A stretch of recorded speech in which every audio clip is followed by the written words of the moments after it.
Okay, we're back with reading some more comments. And one says that Max said that as of when this recorded, Liquid has not committed their upgrades and crafts either. If true, Liquid is ahead in eye level by a fair bit. I think that seems reasonable. I think we kind of expect that, right? Yeah, Echo were 472.9 or something on Smolderon. Liquid were 473 point something on Tindral. But that was before Echo did some more M+, so I suspect we're looking at parity on items pretty much, yeah. Good. I mean, I think that everybody is like, oh, wait, eye level, blah, blah, blah, blah, blah. Everybody's, I think, kind of holding everything until the bitter end. I mean... Well, a lot of them sent on Smolderon, yeah. Like, Smolderon is a check enough to cause the sending, so...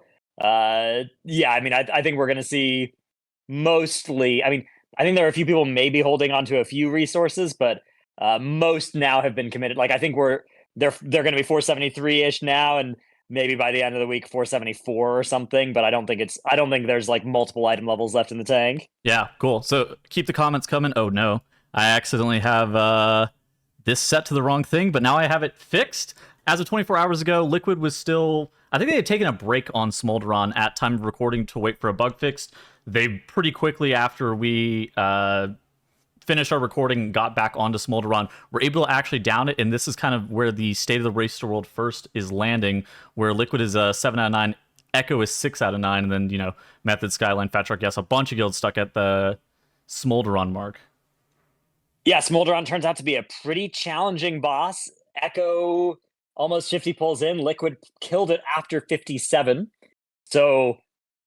a little bit of bad news for Echo here. There's some good news and some bad news. Yeah. The bad news is, you know, they are taking a similar pull count to Liquid to kill the boss. Now, it's not a boss that necessarily you gain that many pulls by watching a guild do it first, right? There are some bosses we can think of where if you watch another guild do it, you're gonna, you know, they're gonna wipe to something because they've never seen it before, and then you're gonna have seen it, and you're not gonna wipe to it the first time in the same way, right? Or you're gonna have a strat ready. Smolderon's not really that kind of boss, right? Smolderon is a boss where you sort of do it until you learn it, and then you kill it, right? And that process is not something you get much value out of in the Race to World First by watching Race to World First guilds. Of course, if you're somebody who didn't do PTR testing, who didn't extensively prep for this tier like Liquid and Echo did, you're going to get a tremendous amount of value out of the Liquid and Echo videos. That's hugely helpful to you. But for Echo, they probably aren't taking that much from the Liquid VOD. There's probably not that much useful for them there. It's not really a strategy boss so much as a you know, tactics boss, and those tactics are probably things they've already been mostly prepping. So that kind of means that, like, if they also take 57-ish pulls, it's not the end of the world. But looking at the time of day for them, right, like, they weren't able to get it done by the end of their day, whereas Liquid were able to get it done by the end of their yesterday, which that's a comparison that I think is useful, is looking at, you know, on this same day, right, like, I guess 16 hours ago, like, did Liquid kill it, right? And the answer here is yes, and Echo hasn't. It's not a perfect comparison to use, and I think a good point that should be made about it as well is yesterday, right? Liquid do get a shorter day one than Echo as well, which is worth mentioning because Liquid start their day one at 11 and Echo start their day one at 5. So okay. There are a couple more hours in the day for Echo on their day one, unless they both are willing to like move sleep schedules to weird times, which in theory would be optimal, except for the way that human bodies work, where that actually doesn't make people play better. But if you could get away with that, you might. And Liquid kind of did that during Eternal Palace. They were basically playing in the middle of the night over in London. So, you know, it is possible that it would be worth it. But both guilds decide, you know, we want to kind of keep waking up in the 8 to 10 a.m. ish range is when we want to start. So that leads to Echo getting a little bit more time in the day one. But even still, even with that extra time now, they are behind where Liquid were, which is, you know, bad, right? Like that is bad news if you're an Echo fan. If you're watching this, like, Liquid have certainly gotten the better of the first few days. How I would equate this to just average fans who watch the Race to World First, and I think like Soren or Fantasy or he's one of the complexity people. He had a pretty good tweet last race after Liquid killed Echo of Neltharion, like the last pull before their day ends. How there are like pivotal moments in the Race to World First that kind of swing things for one team or the other, and I actually think that Liquid killing Smolderon last pull of the night, we're able to, you know, get some pulls off stream and then go to bed. Those kind of moments really can swing the Race to World First. And I actually think that kill for Smolderon was pretty big for Liquid. There could still be a very long race ahead for both of these guilds. We don't really know how long Tindral is going to be in terms of pull count. We surely don't know how long Farrak is going to be in terms of pull count. Both of the bosses could be so long that any amount of advantage that was gained off of Smolderon is pretty negated. But at the end of the day, I mean, Liquid, I think, are in a very, very good position killing Smolderon when they did. Yeah, I think once they killed Smolderon, they were probably like, "All right, we're set, right? We're This gonna feels take good. down Tindral Yeah. in 20 or 30 pulls, and then we're gonna get to Farrak, and we're gonna have a couple extra. We're gonna have we're gonna have built a even bigger lead than we started with on this thing, and we're gonna smash this race." But then Tindral started, and it turns out it's not like testing. It turns out that Tindral is Very a hard. mechanic spammer supreme. It is just casting abilities every global, and that's really good. That's what we do against bosses. So it's finally time that they get to do it against us as well. And it's led to Liquid now sinking, I think, north of 50 pulls in and not getting far out of P1. Yeah, I mean, some of the main mechanics that are different from like heroic to mythic are, first off, the trees that end up spawning. On top of that, whenever you clear the roots, it also does some like group wide AoE damage. It's whenever if you immune a root, you get a tree. Which is, in heroic, you cheese the roots by immuning them. Yeah. If you mass dispel the debuffs, you wipe, which you get, there's a debuff, there's a stagger mechanic that you have to do for them, so you can't do that on Mythic. So basically, like, the way that you handle all the mechanics on heroic, you are not allowed to do on Mythic. And in addition to that, it's take and flight. This is the new part from PTR. Yeah. There's all of these other mechanics, like the mechanic spam. Look at this fight, right? Look at this hectic dodging, and they're having to do this dodge and then get in position to get rooted in a good spot, not in the path of one of these fire beams, which there's not much space that's not in the path of those fire beams. So yeah, this looks very, very difficult. And then, like you said, there's also dragon riding during P1 that needs to happen to go and soak those fire orbs. So yeah, it is a very mythic fight. To me, this is the first fight that's felt like mythic since maybe the Razagath knockback, right? Because like if you think about Sarkareth or something, like, yeah, Sarkareth was a cool mythic fight, but nothing about it really was like, this is insane, how am I supposed to handle this, right? Like, you get that feeling of first pulls on the early pulls on Kil'jaeden or Razagath, right, where you're just looking at a mechanic and you're wiping it like 92% over and over again. Like, how do we beat this first overlap of the fight? And Tindral has that feeling, which makes the rest of the progression kind of stretch out in front of you, and you're like, "Wow, this is going to be, this is going to be a banger. Buckle up." I mean, that's kind of what you want from mythic mechanics. Like mythic difficulty generally has about the same mechanics as heroic or normal. More often than not, there's normally like one or two mechanics that are a little bit different. The major difficulty pivot for a lot of mythic bosses is the overlaps, and the mechanic spam that I think that you're talking about is something that's like a huge deal, and it's hugely impactful. Now, both teams have had a couple of setbacks today. So you want to take the Echo one first? Because I think the Echo one's a little bit different. Yeah, so Echo they were working on Smolderon. They had the boss to about 4%, like 30 pulls in. And then they sort of hit this plateau, which happens on Mythic progression, but it's very unfortunate to happen there. At the end of the day, the race might go on for several more days, in which case this will be recoverable. Tindral difficulty looks like that might be the case. I think that might happen, yeah. It's still not good, right? And so they started plateauing. They took a dinner break, tried to come back and be revitalized, came back and continued not having much success getting deep into that fight again. And then their Holy Paladin DC'd, and then they pulled again, and their Holy Paladin DC'd again, and then they were out of there for the night and just doing M+ instead, which, DCs and stuff like that, it's unfortunate. It's kind of out of the player's control, although it's kind of in the player's control as well to some extent, right? Like, getting better internet, getting any good internet, though, you always run that risk. And that's why getting players on site, getting as many as possible is good. I think that's something that Liquid gets more players on site than Echo does, and that's an advantage when it comes to things like this. You can look back at Sylvanas, where Liquid's Holy Paladin DCing likely cost them world first on that boss. God, dude, I haven't thought about that in so long. Yeah, but it's true though. I mean, like, it sucks and it happens. I mean, we were there. But Liquid also running into technical difficulties as well. A different flavor of technical difficulties, more on Blizzard's end than on their ISP's end, but equally frustrating. Yes, and we can actually listen to Max explain exactly what's happening with Tindral Sage Swift. I mean, they had issues with Smolderon yesterday too, that we kind of talked about, but let's talk about the Tindral ones and listen to what Max has to say. Give me 1 second, I'm just showing this. I'm dying. Okay. Full lag out. You're all dead. You're all dead. Bad push. And we're all dead. So this is why we're not pulling right now. Just one quick thing. It's because we pull, and then we all lag, and then we explode. I'm dying. Unfortunate part, Blizzard doesn't quite know what's causing it. So we're hoping a soft reset fixes it. But You're all dead. You're all dead. Bad push. so yeah. Okay. So basically, they had to soft reset the instance, which for those who don't know, basically you have to zone out of a mythic instance for, is it an hour or is it 30 minutes? 30 minutes for a soft reset. There's tech to do it faster as well, which maybe they don't know. But it's very janky. You want to hear this tech?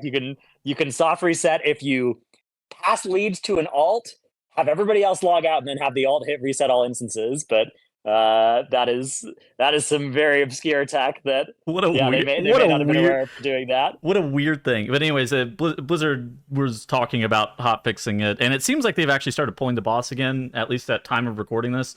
So hopefully it's fixed. Hopefully they're no longer lagging in P1. Otherwise they might end up back in Mythic Plus. You never really know. At the end of the day, like kind of Mythic Plus is so fruitful. I mean, they're probably gonna end up back in Mythic Plus at some point anyways, but I think I don't know how many more upgrades there are left for them in M+, but certainly there may be some.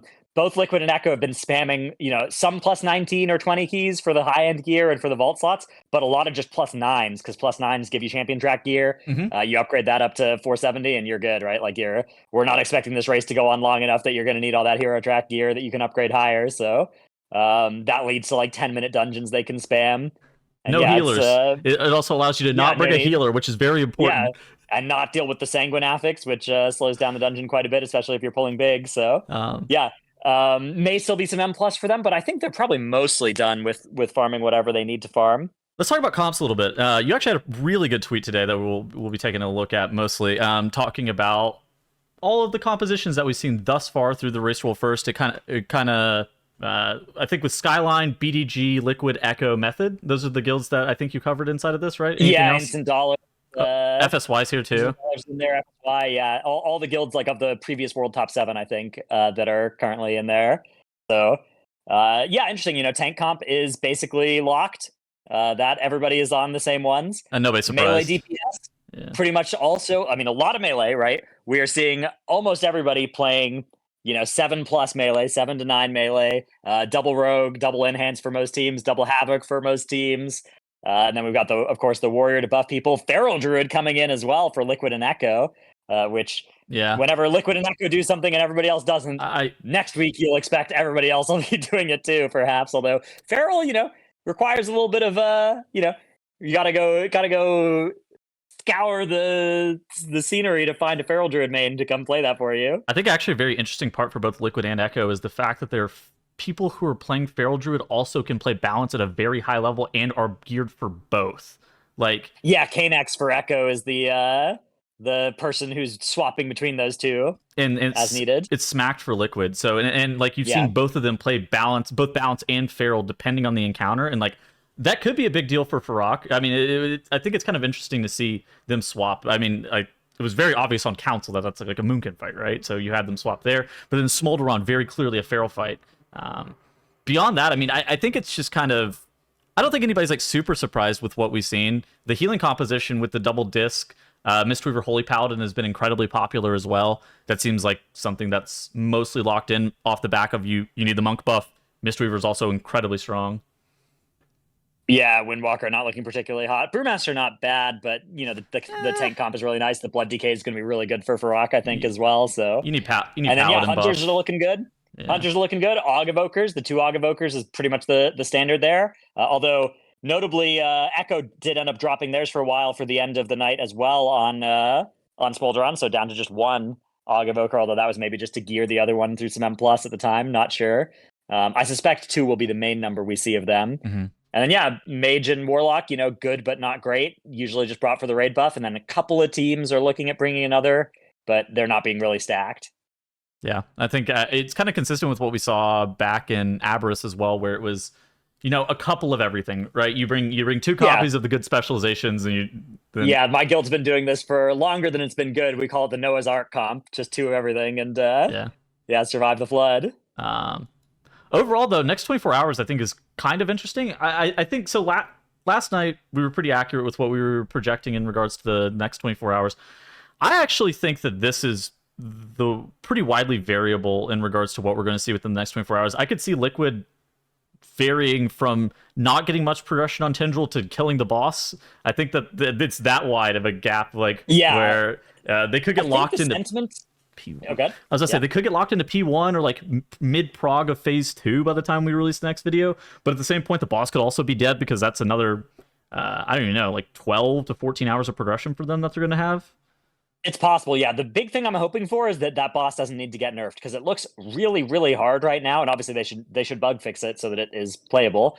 But it may be the kind of difficulty where it's like, okay, actually this isn't really doable, right? Like we need to nerf it, something like that. I'm not saying it is, that would be bad. I'm saying if it is, that would be really bad, because that would negate a lot of the advantage that Liquid has gained up to this point by playing so well so far, by taking care of Smolderon with such efficiency and with such speed, even though they were blazing the trail on that boss. So it would be a shame if this boss ends up needing to get nerfed. I don't necessarily think it will, but I do think it's a possibility given how difficult it looks. So hopefully that isn't something that is a factor this tier. I think that people kind of always hope that it's not a factor. I think it's too early to call on a fight like this, right? Exactly. I do think it's too early to call, but it's not one of those fights like Smolderon where you can see from pretty early on, like, oh yeah, this is doable, right? They just have to get it right. Like with Tindral, we don't really know yet if it is doable. Obviously, like they gotta get the mechanics clean, but it could well be one of those fights where it's like, oh yeah, this is actually just it is maybe too hard. Funnily enough, it's like Stone Legion Generals in that regard, where it's clearly a difficult encounter that's spamming mechanics at you, but it's kind of difficult to tell exactly how hard it's going to be or if it's going to need nerfs unless you are one of the people who is playing. Like, and the sentiment on it has been positive so far from what I've seen among the Liquid people, right? Like they seem to think it's a good and fun fight, which is good. That is good. That's important. A fight that is good and difficult and like 300 pulls is great. Stone Legion Generals was awful and difficult in 300 pulls, and that's really bad. But Tindral, as long as it's fun to do those 300 pulls, then that is phenomenal. I meant it was similar in the sense of doable, a lot of mechanic spam, right? Hard to tell visually is it overtuned or not, because there's some fights that are overtuned, like, and that they're getting nerfed. Razageth popped up, had way too much HP. The intermission showed up, and it was like, when is this getting nerfed? It was literally twice as much damage as they could reasonably do, and that was. I mean, that was one of those cases where you were looking at it and you're like, we must be missing something, because there's no way that they think we can do this much damage. But then I guess they did. Again, that one's still just a mystery that to my dying day, I will be perplexed by how that happened. But Tindral's definitely not that. Yeah, it's definitely not that. We'll see how much prog gets made on it over the next day. We'll see if Echo are able to secure the Smolderon kill early into their tomorrow. Echo's got to hurry it up. If they can't, they are toast. Yeah, that is going to be, this will be the point that people will point to in the race. Sort of like, remember in Nyalotha where it was like, the limit pulled ahead and stayed ahead, and that the Smolderon will be that boss unless Echo stop that. I mean, very soon and kill it. Echo had bad Laradar, and they also have bad Smolderon. Yeah, Laradar was kind of rough. Nimue was good, but I mean, again, these are early bosses, right? So like, if you're 50% slower on a boss that's pull count is like 20 or 50, and then you're 20% faster on a boss that's pull count just 300, you're going to win by a lot. You're going to win, so, yes, exactly. So I mean, that is still important. Yeah. It's going to come down to Tindral and Farok. At the end of the day, though, like Liquid banking up a good lead at the very beginning. The past couple of races have been. I don't say short, but they've been, shorter than some of the historically long races, especially with like how heroics have worked this expansion just in general, where there's no heroic week. So the amount of time that's progging Mythic is lower than, the expansions past, like BFA or like Dragon, or Shadowlands or whatever, where there was it was like a full week of progression, but you had a heroic week before that. So it's like, been like 4 or 5 days of Mythic prog. This one seems like it might be, a 10-day tier. I mean, Tindral looks pretty hard. Farok has the potential to be quite difficult, and I think Blizzard probably wants it to be quite difficult. So, I mean, we'll see. It's I do think at this point, Liquid are certainly the favorites now. They are in the lead. It's probably something like 70-30 or. Oh, you were giving 70-30. I was thinking like 60-40 because like we have long bosses ahead, but maybe it is 70-30. They're pretty far ahead too. I mean, the lead has opened over the last day, so I mean, obviously a lot could change, and if Tindral ends up getting nerfed, then that goes right back to 50-50, which would be a big shame. But we'll see how that ends up working out, and gonna be very exciting to track tomorrow how the next 24 hours go. Hopefully, no more bugs. I'm praying for no bugs. All Yeah, right. that's. I mean, to some extent, that always happens, right? That the team in the lead always runs into some buggy wuggies, but hopefully they're the kind of ones that get fixed in 30 minutes and not fixed in 12 hours. The Blizzard typically does a pretty good job of like. Yeah, ever since like they now have like people who are on it during the Race to World First to fix those kind of bugs, which is really, really good. Yep. Anyways, all right. All right. I think that's it for us today. Again, leave your comments. We'll see you tomorrow. We'll pick up some comments as well, and we'll see you guys tomorrow. Goodbye.